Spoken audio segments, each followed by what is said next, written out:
Oops! Andito na naman si Uncle Tak. Ngayong araw magluluto tayo ng dynamite kaya nagpunta na ako rito sa Nesto Hypermarket upang bumili ng sili. At nang nakabili na nga ako, eto aking huhugasan na bago itong hiwain. Bago nga palang lahat, shout nga pala kay Ate Juliet Matadling from Barangay Cabu, Cabanatuan City. At nang nahugasan ko naman na, eto aking hihiwain naman.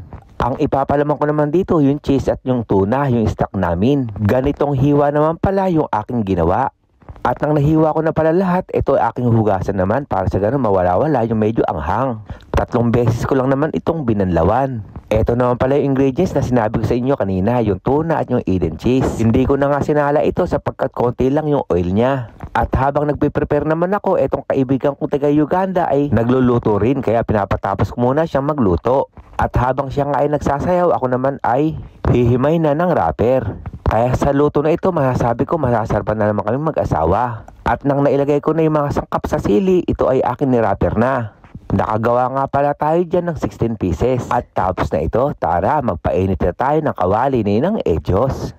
At nang okay na yung kawali, ilalagay ko naman na itong mantika. Para sa akin, kinulang nga yung mantika kaya kinuha ko yung stock namin dito sa loob.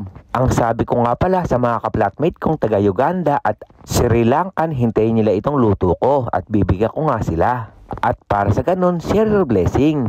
At nang mainit na, inilagay na natin yung tinatawag nating dynamite. Hindi pa nga raw sila nakakatikim ng luto na ganito. Kaya ang sabi ko nga, hintayin nila at para matikman nila ang lutong Pilipino. At nang lumipas ng 2 minuto, eto aking hinahango na. At nang luto na nga, pinagbibigyan ko na nga sila. Gustong gusto nga nila ay spicy kaya sarap na sarap sila. Kaya sabi ko salamat at nagustuhan nyo yung luto ko. Kaya sa mga kababayan ko rito, gayahin nyo na yung lutong ganito. Kaysa bumili pa kayo sa labas, eto makakamura pa kayo. At nang naluto na at nabigyan ko na sila, ako naman ay kakain na sa loob. Lalagyan ko lang naman ito ng mayonnaise para sa ganun mas lalong sasarap. Tara muna mga uncle, kain muna tayo. Kasarap, kalutong, kalasa. Kaya hanggang dito na lang, ito yung Uncle Tax. Ingat!